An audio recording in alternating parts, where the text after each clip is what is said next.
Muito boa tarde a todos. É muito bom poder contar com todos neste início de tarde. Temos habitualmente nos juntado ao final de tarde durante esta semana de saúde relacional nos primeiros anos de vida e é uma alegria começar a tarde desta sexta-feira, encerrando esta semana. Foi uma semana, ou está a ser uma semana muito rica em que eu pessoalmente tenho aprendido muito com todas as intervenções, todos os contributos dos vários convidados que foram passando por estas sessões. Esta, esta semana está a ser uma iniciativa desenvolvida pelo Relational Lab, ao qual eu pertenço, mas em parceria essencial e central com a Fundação Braselton Gomes Pedro para as Ciências do Bebé e da Família e com a Fundação Nossa Senhora do Bom Sucesso, onde estivemos ontem presencialmente num encontro durante toda a tarde. E tem sido uma semana para refletir sobre a importância da qualidade das relações nestes primeiros anos de vida, que sabemos ser central para todo o desenvolvimento, quer da criança, depois da criança que se torna adulto, e das comunidades, porque sabemos que todos nós pertencemos a redes, somos parte de algo maior e que a saúde relacional que se constrói no início é essencial para a saúde depois das comunidades no geral. E por isso é mesmo com uma alegria enorme que nós, enquanto Relational Lab, tivemos esta oportunidade de poder dinamizar esta semana com os parceiros extraordinários, sempre com a presença do professor João Gomes Pedro, que é assim uma grande inspiração nesta área e que também foi assim o propulsionador desta semana, a partir também da assinatura da Carta da Saúde Relacional, quer da instituição da Fundação Brasa de Gomes Pedro, quer da Fundação Nosso Senhor do Bom Sucesso, e por isso desde aí tem sido um sonho que cresceu e que se conclui hoje de uma forma muito bonita, e por isso também obrigada a todos os que estiveram connosco durante toda a semana, mas também aos que se foram juntando pontualmente a algum webinar. Deixa-nos muito alegres e também partilhar com todos que, se não tiveram a oportunidade de estar nos webinars anteriores, que já estão todos disponíveis no canal do YouTube do Relational Lab, e no final da sessão deixaremos aqui o link para que possam assistir caso tenham curiosidade e não tenham tido a oportunidade de o fazer antes. Hoje concluímos com uma sessão muito especial e que eu acho que é central neste tema da cultura da infância e acho que é impossível quase falarmos sobre estes assuntos sem falarmos sobre as políticas públicas e sem olharmos à comunidade no global e o que é que se pode fazer a nível macro, que tenha implicações no nível micro, e ontem falávamos muito nisto na sessão presencial também, e por isso hoje decidimos exatamente concluir a semana neste tema, nesta lente de que políticas públicas é que já existem para uma cultura da infância, o que é que existe de espaço para construir nesta área, e que sonhos é que podemos ainda ter que se calhar não são realizáveis no já ou no agora, mas que se calhar no futuro podem vir a ser. Para isso, convidámos três especialistas na área, assim, de contextos diferentes e que também certamente trarão perspectivas muito diferentes, quer da área da investigação, quer da sociedade civil e comunicação social, e quer depois também na área toda da educação e da experiência também de se estar a partir de uma grande experiência nesta área a lançar um projeto novo. E por isso vamos ter aqui certeza uma hora em que vamos poder aprender muito, e nós, enquanto Relational Lab, estamos muito agradecidas também às três oradoras que hoje nos acompanham. Por isso, sem mais demoras, para não roubar mais nem um minuto, que sei que são poucos, às oradoras que nos acompanham hoje, gostava muito de passar a palavra à doutora Raquel Croval, que vem do norte, do projeto ProChild, que é um projeto que muito admiro e que fico muito contente que se possa juntar a nós nesta tarde. E gosto sempre na moderação, como falávamos há bocadinho, de permitir que a pessoa se apresente a partir do sítio em que está, do lugar que se queira apresentar, possa contar quem é e o que faz a partir da sua própria voz, e por isso dou-lhe a palavra, agradecendo desde já também a sua disponibilidade para se juntar a nós neste final de tarde. Obrigada. Obrigada, Marta, e obrigada pelo convite. É realmente um gosto estar aqui a participar neste evento que tem durado toda a semana e que eu tenho acompanhado, e onde temos aprendido e refletido muito sobre a saúde relacional. O meu nome é Raquel Corval, eu sou psicóloga e coordenadora do Eixo de Desenvolvimento e Educação em creche. e que é um dos eixos do ProChild. Julgo que já estarão a ver a minha apresentação. Estamos sim. Ah, e continuam a ver, certo? Continuamos a ver. E, portanto, o desafio que nos foi lançado foi de trazer os contributos da investigação científica, nomeadamente daquela que se faz no nosso laboratório, no ProChild, para aquilo que é a definição de políticas públicas que priorizem a saúde relacional e o bem-estar na infância. E, portanto, é com este desafio que eu vou lançar esta conversa, começando por refletir um bocadinho acerca daquilo que pode ser o papel da investigação naquilo que é a definição das políticas públicas para a infância. E de uma forma muito esquemática, eu tentei organizar também o meu próprio pensamento e aquilo que tem sido o pensamento da própria equipa do ProChild à volta disto. E de facto, há aqui uma componente muito importante que é ou um contributo. O primeiro contributo é o de informar, o de suportar tomadas de decisão.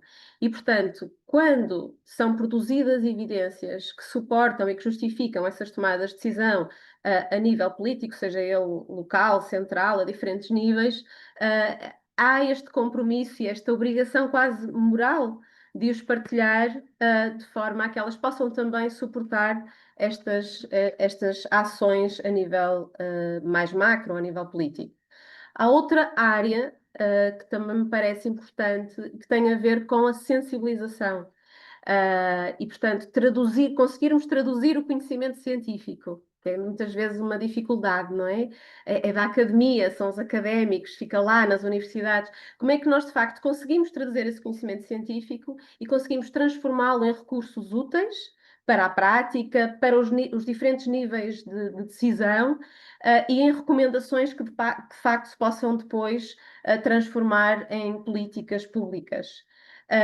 Também tem este papel de orientar quanto àquilo que é o foco das prioridades. Se a investigação nos mostra, por exemplo, pegando no tema também desta semana e deste evento, que o investimento ao nível dos primeiros anos de vida é aquele que maior retorno vai trazer e aquele que maior impacto conseguirá ter com menos esforço, então também é um desígnio da investigação poder orientar as políticas nesse sentido. Onde é que o nosso investimento vai trazer maior retorno, seja ele económico, social, ou para cada criança e para cada família. Tem também este papel de permitir trabalhar, apoiar nesta construção de consensos sociais e políticos à volta daquilo que são os dados e aquilo que são as evidências, não é? Portanto, retirarmos aqui do posicionamento político ou de determinados setores, mas trazer de facto os dados para que todos os possam conhecer e tomar os dados para si e pensá-los, como é que eles podem passar para a ação. Uma outra área que também nos parece muito importante é esta da avaliação. E a investigação traz este lado também, que é a recolha e a análise de dados que, sendo feito de forma regular, nos podem ajudar a informar acerca do que é que está a ser a implementação daquela política, daquela medida, e isso permite-nos também realizar adaptações de forma a maximizar os efeitos das políticas que existem, não é? Portanto, se nós estamos a receber informação que apontam para a necessidade de adaptação, essa adaptação pode transformar-se em maior efeito ao nível dos resultados que temos. E, portanto, assim, de uma forma geral, eu diria que o apoio na base das políticas, esta sensibilização e o papel na avaliação, na recolha de dados, com este objetivo de informar a prática e melhorar as respostas que existem, eu diria que são três áreas muito importantes. Como é que isto se traduz até no ProChild? E qual é que é o contributo do ProChild e outros laboratórios colaborativos, e centros de investigação, etc. No caso do ProChild, nós costumamos trazer este slide como se fosse quase o nosso bilhete de identidade. E quando nós olhamos para cima, o propósito do ProChild é, de facto, colocar as crianças no centro, com famílias mais felizes e numa sociedade mais justa. Portanto, temos aqui os diferentes níveis de influência ao nível da infância e que têm de influência direta na infância. e cuja missão é combater a pobreza e a exclusão social na infância através, lá está, desta abordagem científica, portanto, muito suportada nas evidências, transdisciplinar, na medida em que nós temos uma equipa que integra diferentes disciplinas e é dessa lógica colaborativa que também acreditamos que nascerão projetos mais ricos, articulando o setor público e privado, mas sempre com esta ideia de promover o bem-estar das crianças naquilo que é o tecido económico e social e contribuindo, lá está, para políticas públicas de defesa dos seus direitos. Como é que isto é feito? Se nós olharmos aqui para a parte de baixo, para a zona da casa que é construída, o Prochild é como se fosse também esta casa em construção e, portanto, tudo parte daquilo que são os nossos projetos que são desenhados a partir das evidências, numa lógica transdisciplinar e colaborativa, sempre com foco na infância, que depois se traduzem em programas que são implementados. Esta implementação passa pelo terreno, portanto, a ideia é passá-los para o terreno e apostar sempre naquilo que é a recolha de dados, porque é isto que nos vai permitir validar aquilo que estamos a fazer e depois, de facto, informar políticas públicas e pensar na sua escalabilidade quando esses programas são validados. E, portanto, há depois, de facto, esta linha de passar para o terreno e perceber se funciona, como é que funciona, em que condições é que funciona, com quem é que funciona. Portanto, é complexo, mas, de facto, aquilo que retiramos pode nos dar informação muito útil para chegar às políticas públicas. Desta intervenção, nascem normalmente produtos e serviços. E, portanto, este é outro nível da nossa casa, onde também pretendemos chegar. Para além destes produtos e serviços, ou melhor, podendo estar até integrado nesses produtos e serviços, nós temos a formação e a supervisão, que nasce, não é, nesta base que vamos construindo de conhecimento a partir da própria implementação dos programas.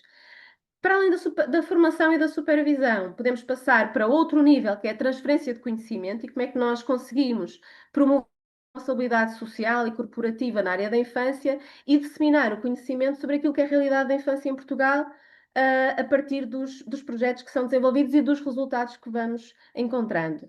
Por fim, chegamos ao nível das políticas públicas, não é? Mas tudo está assente, de facto, naquilo que é a recolha de evidências a partir dos programas de intervenção, e aqui a ideia é contribuir para a formulação de políticas públicas e outras ações baseadas naquilo que são as evidências e orientadas, mais uma vez, para o combate e pobreza e exclusão social na infância. Portanto, esta é a forma como nós depois traduzimos aquele papel da ciência naquilo que é a atividade do ProChild. Como é que esta evidência científica pode influenciar decisões políticas e práticas de cuidado? Eu diria que as evidências nos podem ajudar a responder a duas perguntas.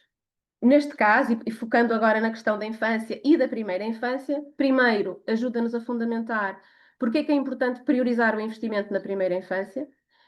E eu trago, por exemplo, aqui a famosa curva de Ekman, não é? James Ekman é um economista, ganhou um prémio Nobel da Economia, com os seus estudos que mostram, de facto, a partir das evidências, que quanto mais cedo for feito o investimento, maior será o retorno. E, portanto, nós olhamos para esta curva e percebemos que quando nós intervimos nos primeiros anos de vida e mesmo na fase pré-natal, nós vemos que o retorno desse investimento será maior do que em qualquer outra fase da vida. Não é? Quando olhamos, por exemplo, para um investimento ao nível de programas de capacitação profissional, o retorno já é bastante menor. E, portanto, isto justifica o porquê de priorizarmos este investimento e priorizarmos políticas públicas que, de uma forma integrada, respondam às evidências que nos estão a mostrar é por aqui o caminho. Mas não só, ou seja, não é só onde é que nós vamos investir, é o que é que funciona e, portanto, que intervenções e como é que nós devemos investir para, de facto, conseguirmos esse retorno. E trago aqui o exemplo da creche e do pré-escolar. Os estudos mostram, e os estudos do James Ekman têm mostrado isto, que quando nós investimos em respostas de creche e pré-escolar de elevada qualidade, o retorno desse investimento pode ser de 13%, ou seja, por cada dólar investido, nós temos um retorno de 13 dólares ao nível do retorno. No entanto, não apenas quando garantimos uma resposta de elevada qualidade. E, portanto, aqui já nos indica que não basta só criar programas para os primeiros anos, porque se eles não apresentam este nível de qualidade, de facto, nós não vamos ter o mesmo retorno, portanto, corremos o risco de diminuir ou de não ter impacto ao nível daquilo que é o desenvolvimento, o bem-estar e a aprendizagem das crianças. E, portanto, este é um bom exemplo de como a investigação nos ajuda não só a identificar onde é que vamos investir, mas como e quais são os ingredientes e com quem e para quem é que o devemos fazer e onde é que o retorno é maior. Vamos pensar agora um bocadinho no caso português e no caso da creche. Nós temos visto, tem havido um elevado investimento no alargamento da rede, no acesso, na gratuitidade. O programa Creche Feliz é exemplo disso, mas também temos visto, embora haja cada vez mais movimentação nesse sentido, este investimento ao nível do alargamento da rede e do acesso não tem sido acompanhado por um investimento na qualidade da resposta. No entanto, a investigação aponta exatamente, em Portugal, mostra-nos que os níveis de qualidade em creche, ao nível das interações, são níveis médios, médios baixos. Nós sabemos que para que a creche tenha, de facto, um impacto significativo no desenvolvimento e na aprendizagem das crianças, ela tem que ter uma elevada qualidade. E, portanto, de facto, precisamos de trabalhar aqui, precisamos de investir nesta área, suportados exatamente pelas evidências. Não basta só. Aliás,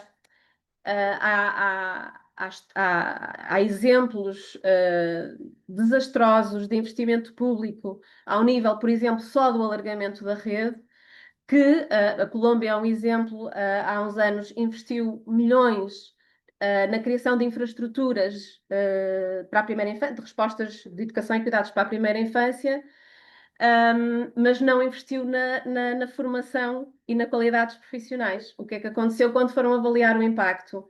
O impacto ao nível do desenvolvimento e da aprendizagem foi zero. Portanto, fez-se um investimento muito grande ao nível das instalações e das infraestruturas, mas quando nós esquecemos o resto, de facto, pode ser um grande desperdício de recursos ao nível das políticas públicas. E, portanto, é com esta lógica que, no caso do ProChild, e trazemos aqui o caso da creche, se pegássemos noutras áreas, poderíamos trazer outros exemplos. No caso da creche, o nosso eixo tem vindo a desenvolver uma série de projetos que se centram exatamente na questão da promoção da qualidade através da capacitação dos profissionais, não é? E, portanto, baseados nas evidências, foram desenhados, lá está, desenhados estes programas de intervenção, o Crescer Seguro, o desenvolvimento de educação em creche, o pró-formação mais centrado na caracterização da formação inicial destes profissionais. Portanto, são projetos que assentam nesta lógica. As evidências mostram-nos que a qualidade é importante. A qualidade não é só qualidade da infraestrutura, a qualidade passa também muito por aquilo que são os processos e a saúde relacional e os cuidados relacionais. E, portanto, é com base nessas evidências que estes projetos também foram criados e, portanto, qualquer um deles está muito assente na importância das práticas relacionais como promotoras, como veículo fundamental para a promoção do desenvolvimento, do bem-estar, da aprendizagem das crianças na primeira infância. Não querendo alongar, podendo ficar aqui muito tempo a falar sobre estes programas, deixo só aqui o que é que podem ser, o que é que nós sentimos que são alguns dos desafios atuais nesta articulação entre aquilo que é a produção de conhecimento e a tomada de decisão política. E eu chamaria a atenção para três aspectos, entre muitos outros que poderíamos trazer aqui e que se calhar até vão surgir no tempo de discussão mais aberta. Por um lado, esta tradução do conhecimento para além da academia, não é? Como é que nós, de facto, conseguimos trazer mensagens claras, úteis, que sejam implementáveis e colocadas facilmente em prática para informar os decisores, mas não só, também a sociedade. Como é que nós, de facto, mostramos à sociedade que este investimento, este cuidado na primeira infância, a valorização das práticas relacionais são, de facto, o veículo principal para a promoção do desenvolvimento das crianças em idade precoce, é um papel crítico de centros de conhecimento como o ProChild. Por outro lado, a integração de políticas, não é? A ciência deve informar sistemas integrados e, portanto, eu trouxe aqui o exemplo da creche, mas é importante olhar para as políticas direcionadas à creche, pensando nas políticas do pré-escolar, pensando nas políticas de apoio às famílias e, portanto, esta lógica de integração de políticas, a ciência, a investigação mostra-nos que tem, de facto, mais impacto do que pensar em programas fechados em si mesmos e sem olhar para o sistema e o contexto que está à sua volta. E por último, a questão da escalabilidade. Quando nós testamos um programa, nós testamos-lo em pequena escala, nós testamos-lo com um grupo pequeno de participantes, de grupos. Quando nós pensamos em informar políticas públicas, a nossa lógica tem que ser outra, tem que ser uma lógica de escala. E escalar boas práticas exige mais do que evidência científica. Nós podemos ter o melhor programa do mundo, ser altamente baseado nas evidências e ele não funcionar, porque quando passamos para a escala, não ter cuidados ao nível da implementação desse programa pode traduzir-se na perda de eficácia do programa ou mesmo na ausência de eficácia do programa. Portanto, eu chamaria a atenção para estes 3 pontos. São 3 grandes desafios e deixaria também depois o resto para a nossa conversa. São 3 pontos que me adoraria poder continuar a conversar sobre cada um deles, mas acho que são boas pistas de reflexão para depois o bocadinho que vamos poder conversar entre nós as 4, mas depois também com quem nos ouve. Doutora Raquel, acho que é um ótimo pontapé de saída também para as próximas convidadas e, de facto, esta ligação entre a evidência e as políticas públicas tem de existir e tem de ser cada vez mais presente e que pena que é que às vezes não é o que acontece, mas é bom saber também que o ProDesado faz caminho nesse sentido e que é uma das missões. Passava agora a palavra à doutora Fernanda Freitas, que se junta a nós a partir de 2 eixos diferentes, mas que eu acho que são muito interessantes e muito complementares e que podem também vir aqui informar este tema que hoje conversamos.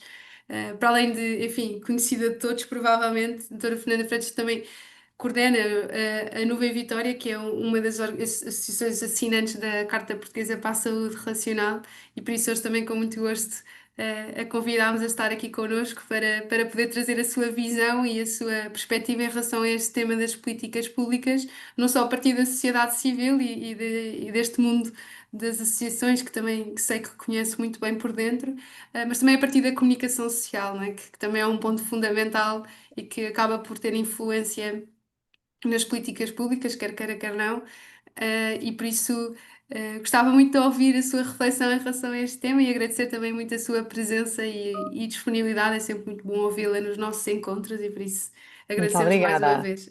Obrigada, Marta. E antes de mais, cumprimentar a própria, o painel que está aqui hoje connosco online. É sempre melhor ser presencial, mas de facto chegamos a mais pessoas quando estamos online. E depois de tudo aquilo que a Raquel disse, vão perceber que eu não tenho nada a ver com as políticas públicas, quem me dera, mas talvez indiretamente. Como a Marta disse, eu estive como jornalista durante muito tempo, portanto tenho essa percepção da pouca importância que se dá à infância. E, infelizmente, todos os assuntos ligados à infância que chegam até à imprensa são sempre negativos e, normalmente, contra os direitos das próprias crianças. E isso foi algo que sempre me preocupou. Felizmente, eu sempre pude coordenar programas, deixem-me usar com muitas aspas a palavra decentes, portanto, os nossos programas tinham uma coordenação editorial que não permitia este abuso muitas vezes que chega a roçar a falta da dignidade na proteção não só da infância, mas já que estamos a falar da questão dos primeiros anos de vida, é fundamental. Daí eu ter feito parte e fazer parte também como membro fundador de um fórum sobre os direitos das crianças e dos jovens, promovido por uma série de gente que todos nós conhecemos, desde o juiz Armando Leandro, o IAC, a Comissão de Proteção, claro, uma série de entidades ligadas direto ou indiretamente à infância. E eu lembro-me que uma das coisas nas quais eu insisti e que fizemos durante muito, muito tempo era uma série de tertúlias sobre esta perspectiva da infância e da preservação da imagem da criança e dos seus direitos. E, portanto, O problema é que é aquela perspectiva dos evangelizados, vinham sempre, aqueles que nós gostávamos que viessem, dificilmente chegavam cá. Uma das coisas que tentamos foi, de facto, estabelecer um protocolo com universidades que têm a disciplina de comunicação social para promovermos, junto dos futuros jornalistas, estas ideias base. O que é que se pode e o que é que não se pode publicar quando falamos de uma criança, e tentar sempre, isto acreditem foi antes das redes sociais, não na época dos dinossauros, mas um bocadinho depois, mas o que é certo é que agora a coisa torna-se ainda pior. Para já porque a maior parte das pessoas admite, eu não trouxe propriamente nenhuma apresentação sobre o tema, mas a maior parte das pessoas admite que vai ler as suas notícias às redes sociais. Ora, todas nós sabemos que as redes sociais não vivem para serem propriamente honestas, vivem para dar muito dinheiro aos seus proprietários e, portanto, o algoritmo leva as pessoas de escândalo em escândalo e quando não conseguem encontrar numa página vão a outra e o problema é que a comunicação social, sobretudo online, foi atrás deste mood de o que interessa é dar primeiro. E casos que todos nós conhecemos de jovens, crianças retiradas aos seus pais, todos nós conhecemos, acho que nem vale a pena falar dos casos que foram mais mediáticos e que envolviam crianças e em que a cara das crianças era mostrada em todo lado, sem proteger minimamente a sua integridade e o seu direito à sua própria imagem. Eu não sei se seguem uma série que se chama Ruído, que dá na RTP, e há pouco tempo é uma série humorística assinada pelo Bruno Nogueira, e há pouco tempo um dos sketches humorísticos era alguém, uma atriz, que dizia que tinha criado a associação para proteger os meninos das parcerias. E isto porquê? Porque hoje em dia, de facto, comunicação social e redes sociais têm ali uma linha muito ténue. É claro que quem tem informação distingue, quem não tem não distingue. Ver num jornal online ou ver no Instagram, para a maior parte das pessoas que não têm literacia mediática, é quase o mesmo. E então este sketch humorístico dizia de facto que ela era filha de uma atriz, atenção, é um sketch humorístico, mas relata necessariamente a realidade que é, ela decidiu criar uma associação de apoio às crianças cujos pais são figuras públicas e usam os filhos para ganhar dinheiro. E, portanto, tem a graça que tem, mas leva-nos a pensar, de facto, quando olhamos para a perspectiva da comunicação social, há regras, há um código deontológico que hoje em dia está ali com uma ténue barreira que roça ali a perspectiva das redes sociais, ou seja, se nas redes sociais aparece imediatamente, como é que um jornal, que hoje em dia online vive muito dos cliques, como é que um jornal se sobrepõe? É dando primeiro e muitas vezes sem tempo para parar e pensar se estamos a cumprir o código deontológico.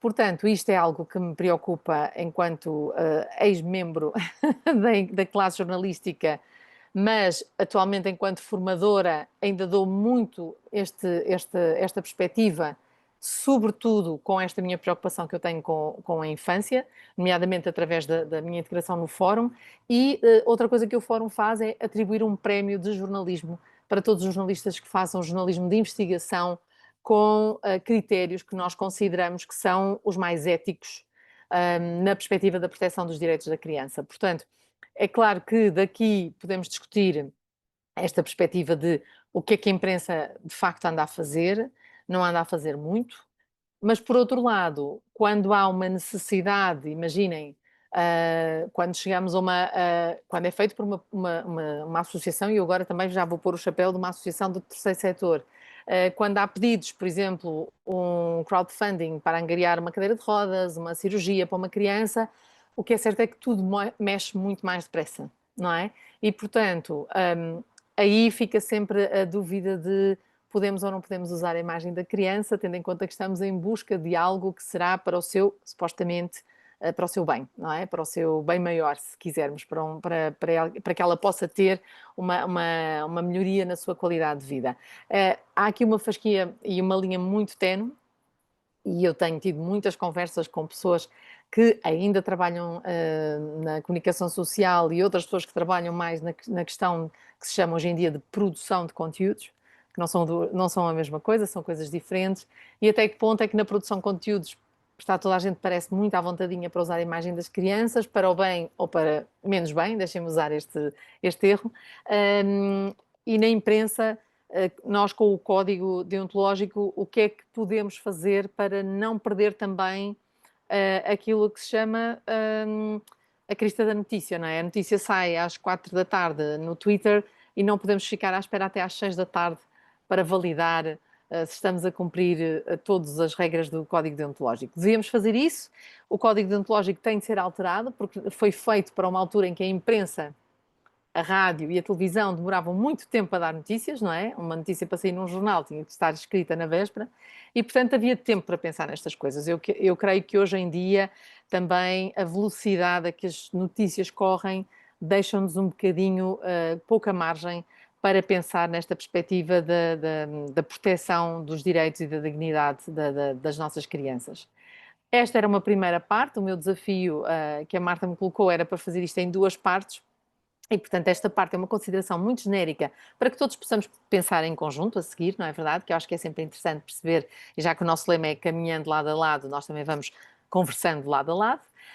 E depois o outro chapéuzinho que a Marta me pediu para trazer é de facto, enquanto associada do Relational Lab, e portanto sou uma signatária desta carta, que faz muito sentido quando falamos da associação que eu fundei e que se chama Nuvem Vitória.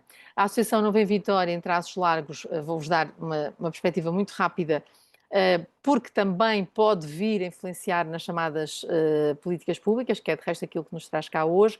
Somos um projeto de voluntariado hospitalar pediátrico e o que fazemos, nós contamos histórias de embalar às crianças que estão internadas. Portanto, nós sabemos que a privação do sono provocada por vários agentes interfere na qualidade de vida de toda a gente.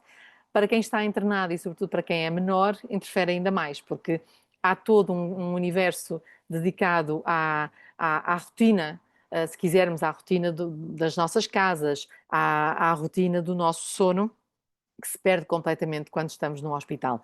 E por isso, tendo em conta que sabíamos disto, que havia este desafio social, criamos a Associação Nuvem Vitória, que foi fundada em 2016, é uma IPSS e que faz, como disse, este trabalho voluntário que é único no mundo. Portanto, nós vamos todas as noites com equipas de voluntariado que vão contar histórias de embalar. Estas histórias são lidas à cabeceira dos pequeninos e não melhoramos o sono, porque muitas vezes não os conseguimos adormecer, mas serenamos, porque começamos por apagar as luzes, desligamos os ecrãs, portanto estamos preocupados também com esta perspectiva de uma boa noite de sono é meio caminho andado para uma melhor manhã, ligado a melhores cuidados e isto partiu, até posso desde já dizer, partiu de um estudo que foi feito por uma médica que trabalha no Santa Maria e que chegou à conclusão que os profissionais de saúde nas pediatrias não sabiam bem a que horas é que as crianças dormiam e, portanto, não sabendo se elas estavam a dormir bem ou pelo menos a quantidade de horas necessárias e possíveis dentro de um hospital, não havia a noção de se na manhã seguinte estavam aborrecidos por algum tratamento ou estavam só com birra de sono, não é? Quem é que já não teve uma birra de sono? Portanto, é o que fazemos, vamos todas as noites, segunda a sexta-feira, entre as 8 da noite e as 10 da noite, e neste momento eu já volto aqui ao estudo internacional, queria só dar-vos aqui este dado. Nós começamos com um projeto piloto em 2016 no Santa Maria com 16 voluntários e 24 camas, e agora já estamos com 1.300 voluntários e já estamos em todos estes hospitais, sendo que já temos os protocolos assinados com os próximos hospitais que vamos abrir ainda este ano, IPO no Porto, Hospital Beatriz Ângelo, Amadora Sintra e Santa Cruz. Portanto, já estão todos à nossa espera e posso dizer-vos que desde que começamos já lemos mais de 126 mil histórias, já impactamos mais de 87 mil internamentos e doamos mais de 38 mil horas de voluntariado. Isto com os nossos 1.300 voluntários. O que é que nos chegou às mãos há pouco tempo? Este estudo de maio de 2024, portanto fez agora um ano, foi publicado por este especialista em neurociências da Universidade de São Paulo, em que ele, até agora, eles sabiam, todos nós sabíamos, aliás a Nuvem Vitória também já tem uma série de estudos, mas muito baseados na perspectiva empírica de que ler uma história é sinónimo de bem-estar para uma criança. Quem tem crianças em casa ou por perto sabe disso, não é? Mas pela primeira vez este estudo mostrou que, através de biomarcadores, portanto, eles fizeram uma medição da oxitocina e do cortisol, das escalas de dor e associações psicolinguísticas. Eles compararam com um grupo de controle e as crianças que tiveram histórias mostraram um aumento acentuado da oxitocina combinado com uma diminuição do cortisol, isto medido com a saliva. Também relataram menos dor, usaram um léxico mais positivo ao descrever o tempo que passaram no hospital. Portanto, este foi o primeiro estudo que fornece uma base psicofisiológica dos chamados benefícios de curto prazo de contar uma história. Ou seja, é uma intervenção simples, muito barata, que ajuda a aliviar a dor física e psicológica das crianças que estão nos hospitais.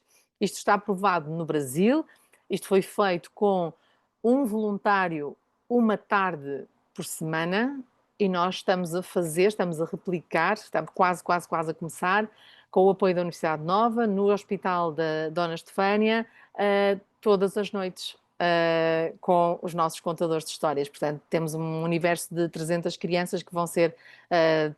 que vamos, no fundo, trabalhar com elas e com os seus pais para produzir um estudo que complementa este. Portanto, isto é o que nós fazemos quando falamos em políticas públicas. Portanto, esta notícia é de maio do dia 5 deste mês, em que a Secretaria de Estado da Saúde, que já conhece a Nuvem Vitória, e a Secretaria de Estado da Cultura criaram então um projeto piloto que promove a leitura como apoio terapêutico em unidades de saúde. O projeto é mais de mediação cultural, ou seja, criar pequenas bibliotecas, os protocolos vão ser assinados com 5 unidades locais de saúde e, no fundo, é um programa de promoção de leitura para apoio terapêutico a utentes. Isto vai ser alargado, sobretudo, a pessoas mais crescidas, chamemos-lhe assim, porque até agora o único projeto que faz isto regularmente e em mais do que apenas uma ou 10 unidades hospitalares é a Nuvem Vitória. Mas ficamos muito felizes ao saber que tanto o estudo que nós vamos fazer em Portugal, com a perspectiva com os indicadores, os biomarcadores, aliás, quanto este projeto piloto que a Secretaria de Estado da Saúde e da Cultura lançam agora, podemos estar à beira de criar uma política de ter livros e histórias disponíveis para todas as idades. E eu acho que se apostarmos na infância, aliás, vocês não calculam a quantidade de médicos que nos pedem e enfermeiros para levar a Nuvem Vitória a outras idades. Não é o nosso trabalho, nós não saímos do nosso foco, portanto o nosso core é a infância, não é só a primeira infância, se bem que é muito curioso, e deixem-me dizer-vos desde já, que a maior parte dos cuidadores, quando nós entramos em quartos de muito pequeninos, os primeiros 400, 500 dias, a primeira reação é, ela é muito pequenino, não vai perceber. E o que é certo é que há logo um impacto, porque a maneira como nós contamos as histórias, como é que nós nos posicionamos no quarto, a nossa voz, uma caixinha de música que pode acompanhar uma história, acalma imediatamente aquela criança. E, portanto, nós já temos nos estudos que fizemos, mas, como vos disse, meramente estamos a fazer este estudo no Hospital de Santa Maria, os resultados preliminares são mesmo esses. Todos os pais reconhecem que as crianças ficam mais calmas e os enfermeiros reconhecem que ficam mais predisponíveis para pronto, para fazer a sua atuação, não é? Normalmente uma picadela aqui ou ali. Portanto, já agora, isto é um momento momento de orgulho publicitário, portanto, bolinha no canto superior direito, PUB, os prémios que a Nuvem Vitória já recebeu, sendo que o do Parlamento Europeu foi do ano passado, foi reconhecido como o melhor projeto de cidadania pelo Parlamento Europeu, e isto é um bocadinho a imagem daquilo que são as nossas ações. Nós vamos sempre em pares, estão aqui algumas das nossas equipas, já são muito mais do que estas, portanto 1.300 não cabem nestas fotos, e o projeto piloto terminou com a presença do atual Presidente da República, que decidiu ser voluntário por uma noite. É claro que não ficou, porque não conseguiu adormecer ninguém, muito pelo contrário, espevitou toda a gente, mas lá está, felicidade também é meio caminho andado para que a saúde das crianças seja cada vez melhor. Portanto, quem se quiser saber mais, estamos em todas as redes sociais e no nosso site nuvemvitoria.pt. Convido-vos a todos para juntarem-se a nós e contarmos todos juntos uma história. Muito obrigada pela vossa atenção. Obrigada, Fernanda. É de facto muito bom e também já fomos recebendo algumas reações no chat que acho que ilustram essa, enfim, também a admiração pelo projeto que criou enfim, e é bom saber também já que tantos voluntários se vão juntando É, e que vai informando as políticas públicas. Acho que era exatamente esse movimento que vinhamos à procura. Não sabia que era já tão real, mas que bom que é saber isso. Vamos para a nossa última oradora. Temos todo o tempo do mundo, não vou roubar nem um segundo, porque vão ver que é uma oradora muito especial, com muito conhecimento nesta matéria. Antes de a apresentar e dizer quem é, vamos começar com um vídeo e depois do vídeo vou deixar que esta oradora se apresente e nos conte a sua perspectiva também, a partir de outro ponto de vista, e depois possamos conversar um bocadinho todos juntos. Ficamos aqui com o vídeo.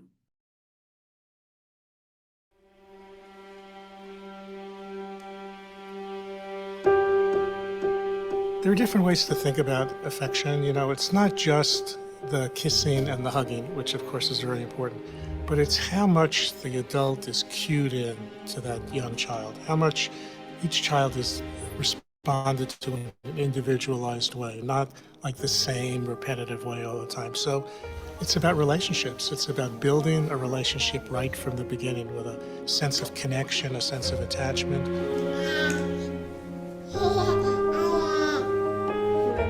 Do ponto de vista afetivo, é preciso que a vida afetiva ocorra para a criança, que ela tenha relações importantes, relações de confiança, relações com permanência, relações com coerência, para que ela possa desenvolver sua vida afetiva e emocional.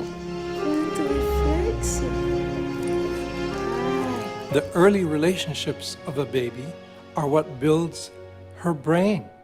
So if they are loving and life-affirming and positive, then that's how the brain is built, along those values. Critically important.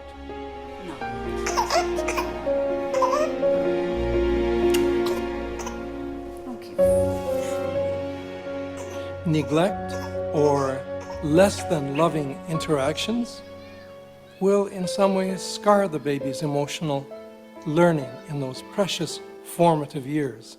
That's why we have to do everything we can to make sure that the mirror that we hold to the baby is the mirror of respectful love.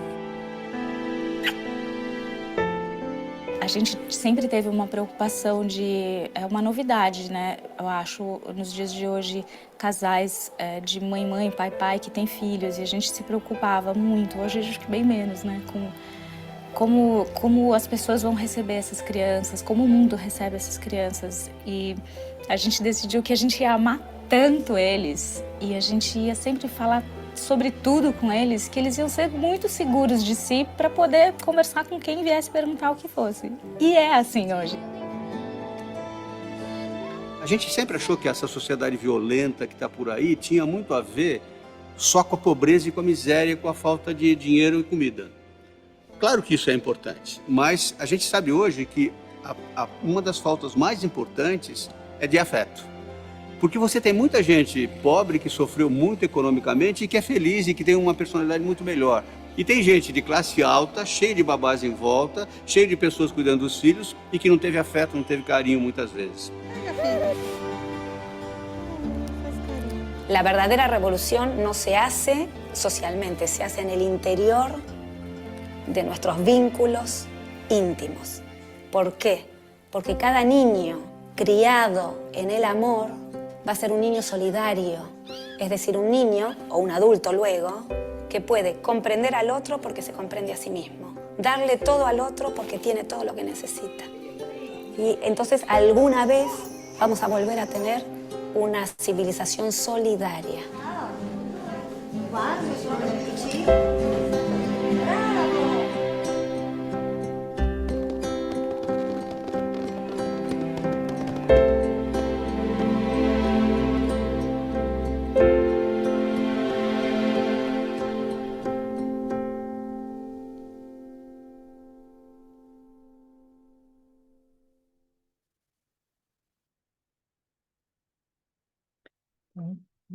Boa tarde.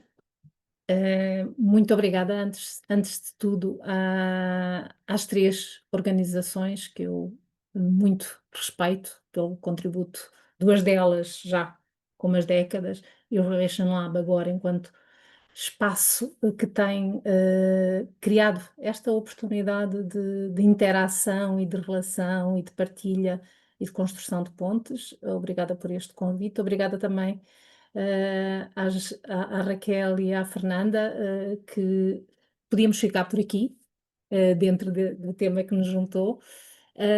E obrigada a todos os que estão aqui nesta conversa connosco e que nos acompanham. Eu trouxe este vídeo porque, no fundo, ele é inspiração, é mobilização, é trazermos para aqui aqueles que nos juntam nesta conversa, e porque eu sou, e é assim que eu me defino, educadora de infância, e porque tenho o privilégio e gosto de honrar a história e a memória também daquilo que pude fazer e daquilo a que tive a oportunidade de aceder enquanto educadora de infância neste país, e significa celebrar também o que Portugal construiu para as crianças nestes últimos 50 anos. E acho que isso deve ser celebrado, deve ser referido. E quando a Marta dizia que era também falar sobre os sonhos e as ambições, é isto mesmo. A educação tem que ser utopia, tem que ser ambição. Não é ser ambicioso no sentido da ganância, é ser ambicioso no sentido de querer construir futuros. E é por aí que eu tenho andado nestes 40 anos de profissão, e é por aí que eu considero que é importante falarmos de políticas públicas, aquilo que tanto a Raquel como a Fernanda nos trouxeram de visão, e aqueles três desafios que a Raquel nos deixou no final da sua fala são muito importantes. Mas nós tendemos, na minha opinião, quando falamos de políticas públicas, externalizarmos isso a uma dimensão que é a dimensão nossa de cidadãos, enquanto cidadãos-Estado. Por isso, quando penso em políticas públicas, e aquilo que tenho tido a oportunidade também de discutir e de até em espaços de formação inicial de educadores de infância, é trazer aquilo que de facto é o pensamento sobre o que é que são isto das políticas públicas. Elas são, antes de tudo mais, fundamentais para a construção de uma sociedade. Porquê? Porque elas impactam na vida das pessoas necessariamente. E por isso todos os seus agentes têm esta enormíssima responsabilidade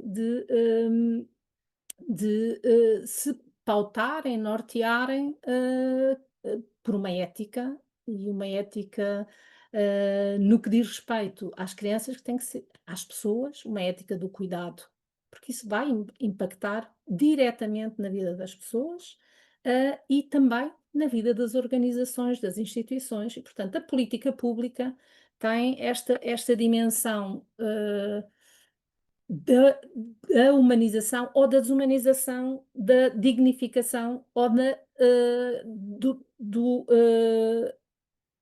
desrespeito total pela dignidade das pessoas, dos seres humanos. Por isso, esta ferramenta para a implementação de mudanças, de transformação das sociedades com impacto na qualidade de vida das pessoas, deve ser coerente, consistente, tudo isto que aqui foi dito no vídeo, que é preciso coerência e consistência. Também é necessário que esta transformação da sociedade se faça por processos que são de coerência, que são de consistência, que são de transparência, de integridade e tudo isso. E, portanto, é uma responsabilidade que incumbe ao Estado, naquilo que em política pública se pode dizer que é a garantia dos direitos constitucionais e assegurar o interesse público, mas é também a responsabilidade que traz pela importância que isso tem para a qualidade de vida. E só assim, eu não acredito que seja possível construir esta democracia e esta sociedade humanizada e reimaginar os futuros como está no relatório último da Unesco, de reimaginar futuros e como vamos viver juntos, sem boas políticas públicas. Nomeadamente naquilo que é o começo da vida, como este vídeo nos trazia.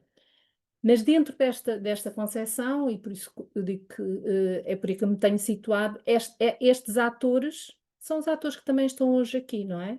A investigação, portanto, dentro do universo não governamental, temos toda a sociedade civil e todos os organismos e organizações e instituições.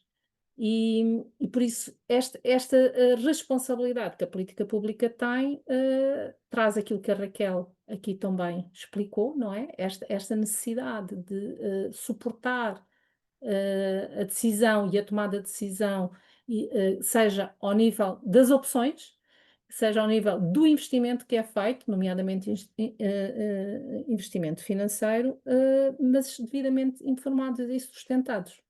E se essa investigação for feita de modo a que todos os atores sejam envolvidos, ou seja, que ele não sirva apenas à academia, mas sirva porque envolve as comunidades, ou seja, todos são escutados, inclusive as crianças, eu julgo que isso será a verdadeira política pública, no sentido de que estamos a intervir para o bem comum e estamos com um propósito de garantir a qualidade de vida e a sustentabilidade dessa humanidade. Relativamente aos desafios que neste momento, e porque eu tenho tido esta condição, mas também esta obrigação de me manter atenta, acho que há uma urgência no que diz respeito à infância, redefinirmos aqui com muita urgência, mas com grande profundidade e amplitude, aquilo que é o propósito. Este compromisso. No fundo, o Prochild propôs um pacto para a infância e estão lá, se quiserem ler, e a Raquel me permitir divulgar, porque acho que estão lá todos os pilares, todos os eixos em que é preciso intervir, não só para eliminar a pobreza como uma condição de exclusão absolutamente injusta, está ali um pacto, mas é preciso fazer este diálogo amplo e é preciso que as políticas públicas clarifiquem qual é esse propósito e construam dentro das suas responsabilidades aquilo que são as ferramentas para fazer isto e desde o período pré-natal. Ontem a intervenção, o webinar de ontem que teve pessoas em presença física, trouxe um exemplo de uma investigação muito clara que prova a urgência de investirmos desde o período pré-natal. E, portanto, este propósito e este compromisso enquanto sociedade para com a infância, acho que é uma urgência. É uma urgência porque isso diz de nós que sociedade queremos ser. E depois acredito que mais do que falar, nós já passámos por muitas concepções de sociedade, onde desde a justiça social à coesão social, eu trago aqui a justiça intergeracional, porque as escolhas que fizermos hoje têm um impacto e o futuro das crianças é ontem, não é amanhã, é ontem, é hoje, e isso tem impacto nas gerações seguintes, como aqui este vídeo também ilustra, não é? Aquilo que as crianças conseguirem experienciar, vivenciar, é aquilo que vai determinar como é que elas, que valores a sociedade está, em que é que está a investir, não é? E, portanto, esta escuta atenciosa, este cuidado com todos, é absolutamente fundamental. A Raquel falou muito da qualidade. Nós já sabemos o que é a qualidade da educação da infância, nós já temos referenciais. Deixar aqui nota que neste momento está a decorrer, em termos de política pública, associada àquilo que tem sido o esforço feito para a creche, na dimensão da qualidade, a partir do currículo. da formação dos seus profissionais com as orientações pedagógicas para a creche, mas a qualidade tem um quadro de referência europeu, e, neste momento, está-se a trabalhar de um modo alargado, onde estão os decisores políticos a diferente nível, estão organizações da sociedade civil, está o terceiro setor, está a academia, está-se a trabalhar na definição dos indicadores nacionais para um quadro de qualidade dos 0 aos 6 anos na educação em creche e em educação pré-escolar. Isso é esperança. E de um modo alargado, escutando todos e chegando aqui a uma co-construção e a consensos. Não, as perspectivas são diferentes, as gramáticas são muito diferentes e esse trabalho ao nível das políticas públicas é exigente. E, portanto, eu diria que dentro dessa urgência, esta fragmentação que o nosso sistema, esta bipolarização da educação de infância em termos de educação formal, resposta formal em creche e educação pré-escolar em 2 ministérios, tem sido uma herança pesada e por isso este compromisso, este propósito maior com a sociedade que queremos e o investimento que queremos fazer, acho que tem que ser ponderado, mais do que ponderado tem que ser agido. E se pensarmos nos últimos atos eleitorais, todos, desde as autárquicas às presidenciais às europeias, põem a infância como uma prioridade. É preciso isso agora transcrever-se e agir-se para política pública de um modo mais consistente, articulado, coerente ao longo do tempo, de facto, para que este sistema se torne cada vez mais ecossistémico.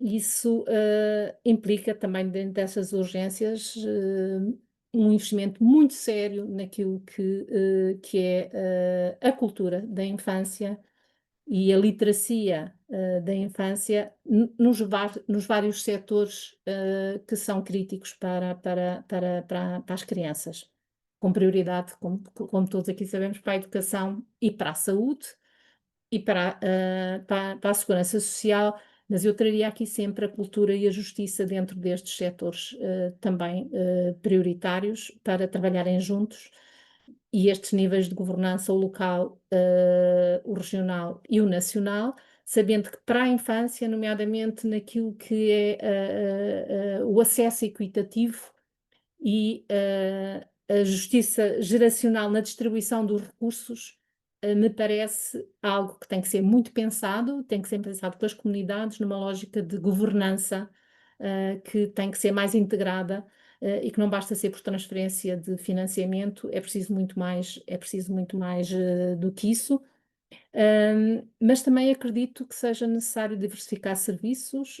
A creche e o jardim de infância não são a resposta única. Devemos garantir acesso universal a essas respostas de educação formal, mas é preciso diversificar, porque as comunidades têm outras necessidades, é preciso compatibilizar isto também com o direito ao trabalho, com o direito à carreira e à realização dos adultos pais.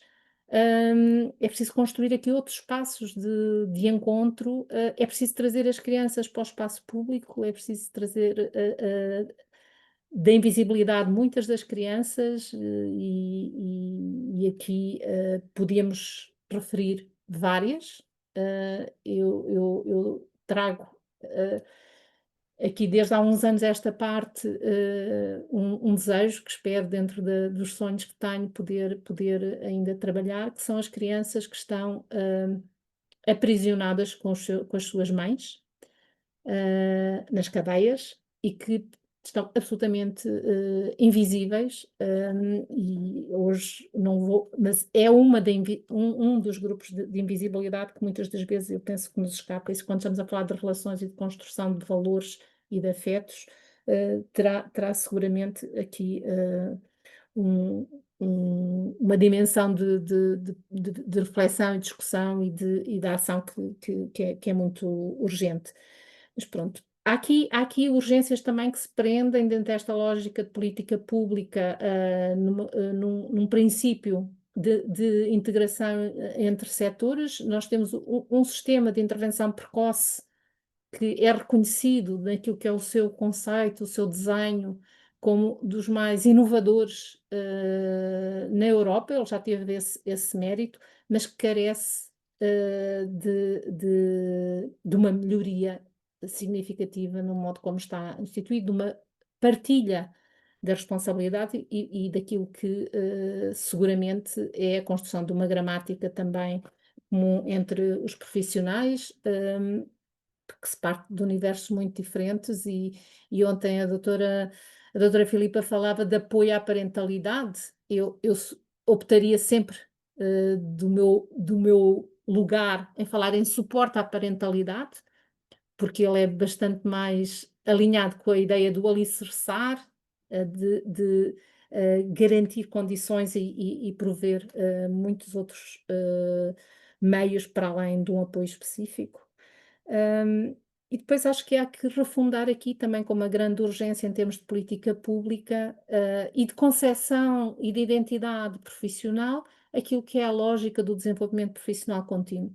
Não alicerçado e ancorado em lógicas de formação contínua com um outro propósito que não seja o desenvolvimento pessoal e profissional, que são legítimas e que têm todo o enquadramento para poderem acontecer, mas todos os profissionais poderem assumir-se naquilo que está há muito tempo pensado enquanto aprendizagem ao longo da vida. Esta capacidade de sermos tão curiosos quanto as crianças e de querermos continuar a aprender e a informar-nos e a sustentarmos e a questionarmos.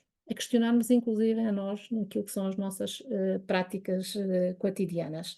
E as políticas públicas também deviam ter essa capacidade de se questionarem, e para isso é necessário tudo aquilo que já aqui também foi referido, que são dispositivos robustos de monitorização e avaliação. E antecedidos por ferramentas também de perspectiva. Nós temos que ser capazes de perspectivar. Isso em educação de infância, neste momento, eu diria que é uma prioridade. O último estudo de rede, sabermos exatamente onde é que são necessárias mais creches e mais jardins de infância, foi feito em 93, para o Programa de Expansão e Desenvolvimento da Educação Pré-Escolar, que se iniciou em 97, e depois tem havido estudos, mas um estudo de rede não foi efetivamente feito. Portanto, esta fragilidade na recolha dos dados, de conhecimento da rede e de estudos prospectivos, que depois sejam devidamente suportados naquilo que é a capacidade de monitorizar e avaliar, seja resultados, seja impactos, não nos garante aquilo que é o papel principal das políticas públicas, na minha opinião. Por isso, aquilo que eu agora gostava aqui de falar um pouco é que este investimento que o Eckermann fala e que a investigação já documentou e vem documentando, e estes estudos longitudinais que têm sido possíveis e que o nosso país também, em termos de investigação, para suportar a tomada de decisão política, neste sentido mais amplo e não apenas só dos agentes do Estado com poderes de governação, tem, na minha perspectiva, e há quem esteja já também a trabalhar nisso, a pensar qual é o custo da inação. Há um custo associado ao investimento, mas qual é o custo de não fazermos? E esse custo também já está a ser estudado. Também já o Early Childhood Development Action Network desenvolveu uma forma de cálculo que nos permite, em todo o mundo, porque eles trabalham com bases de dados das Nações Unidas que são anteriores à data que estamos hoje e nos permitem prospectivamente perceber como é que vamos evoluir, nomeadamente em questão, em dados demográficos, como é que a população vai evoluir, seja nos nascimentos, nos óbitos e nas migrações. Qual é o custo da inação? E este estudo que está agora e que nós podemos utilizar permite-nos, a partir de um programa concreto, de algo que se quer implementar em termos de política pública, com base na investigação e mais estes dados, ter aqui a possibilidade de avaliar qual é o custo da inação, ou seja, qual é o custo-benefício de fazer e qual é o que nos vai permitir perceber, se não fizermos, quais são os benefícios que se perdem.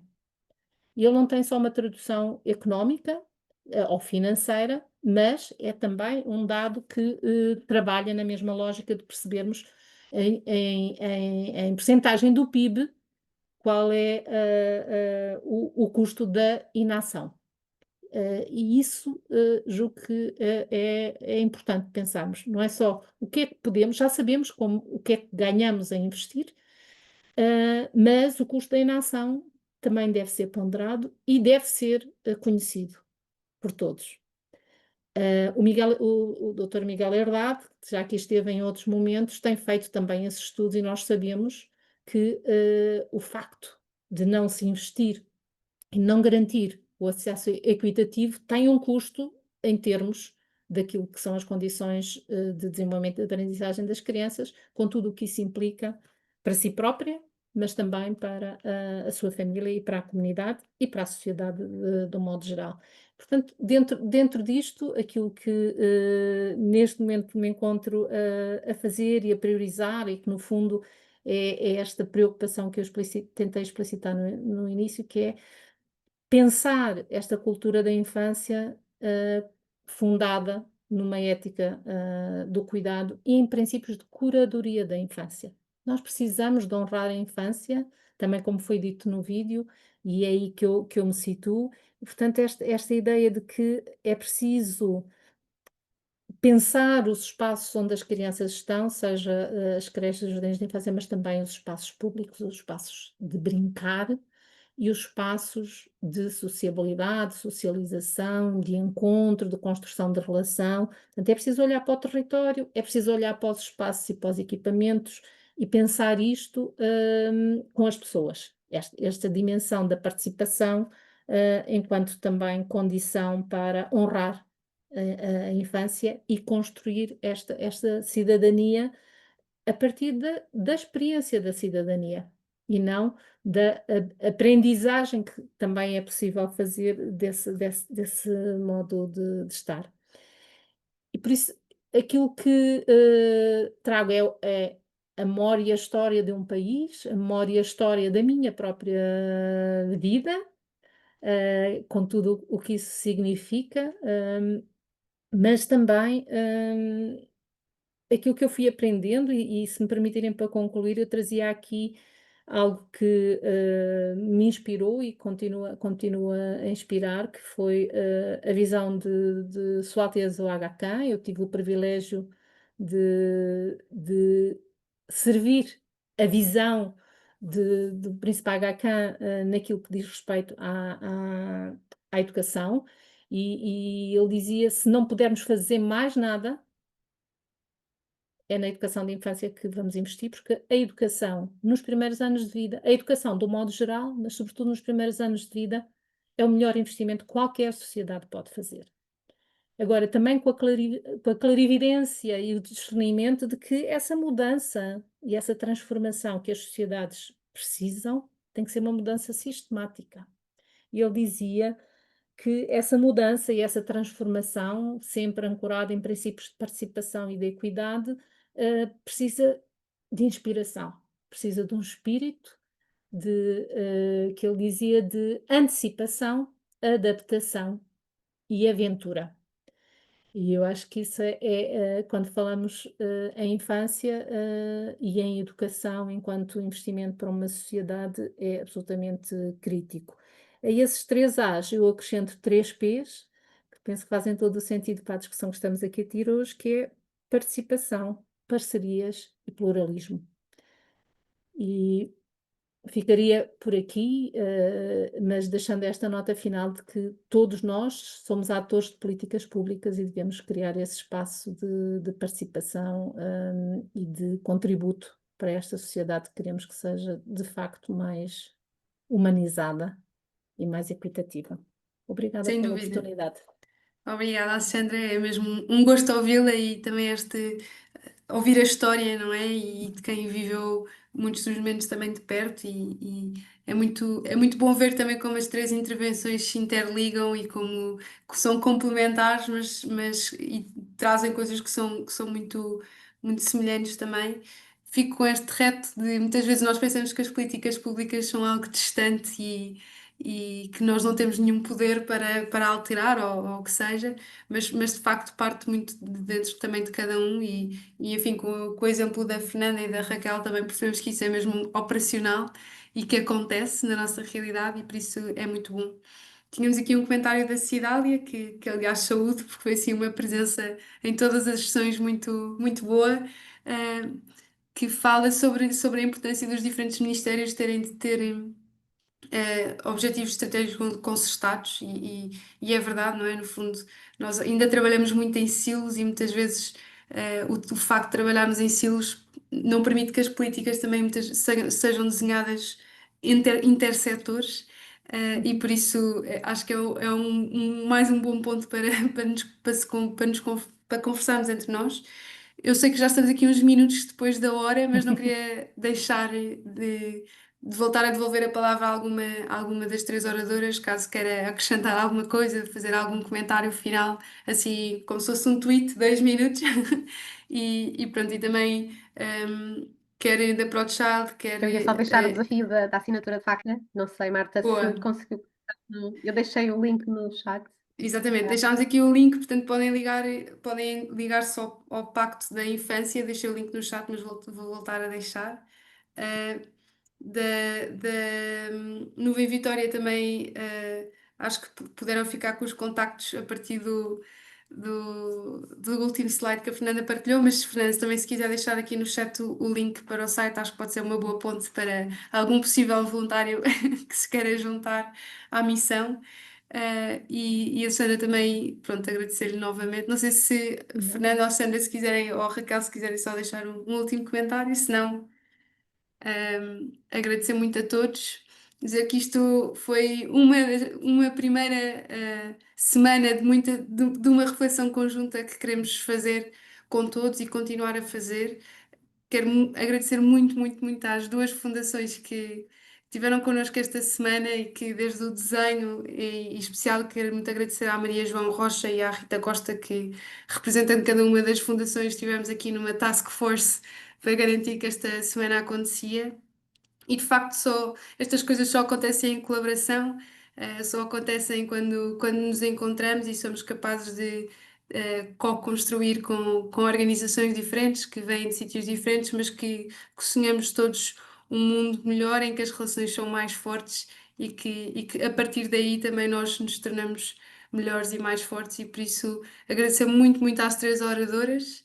É mesmo uma honra para o Relational Lab ter tido cada uma de vós a poder partilhar um bocadinho do processo e fazermos caminho conjunto com as três organizações e mais as duas que estão a organizar também este evento.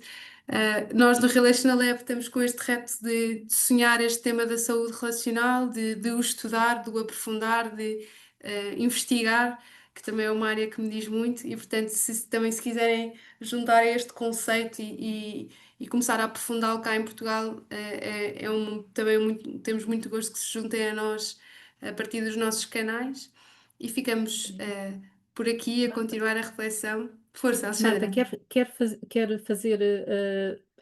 juntar toda a gente nesta e contribuírem para aquilo que consideram que é a cultura da infância? Quero Ou sim, não? senhor. Quer? Quero, se as pessoas ainda tiverem um tempinho, eu sei que algumas já estão a É sair, rápido. mas usamos Estão os todos últimos com o 3 telemóvel? minutos. Então, é só irem ao Mentimeter. Eu vou aqui partilhar. E vamos todos aqui juntos fazer uma nuvem. Não é a nuvem Vitória, mas é a Exato. nuvem das palavras que nos unem naquilo que é a nossa definição de cultura da infância. Se forem introduzindo a partir de quando acederem, tem o código que deve desaparecer um código, Sim, que é vou este aqui que está colocar aqui. o site, também dá para.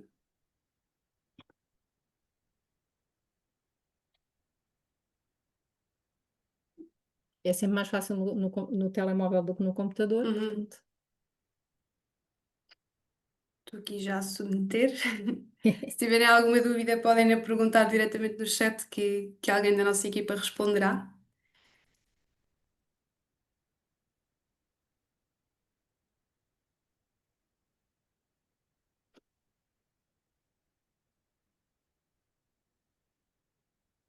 E aqui está, já começou.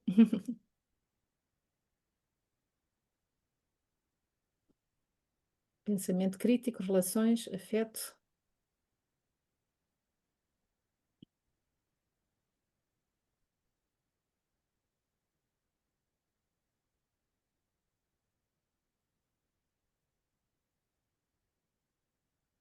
Afeto no centro.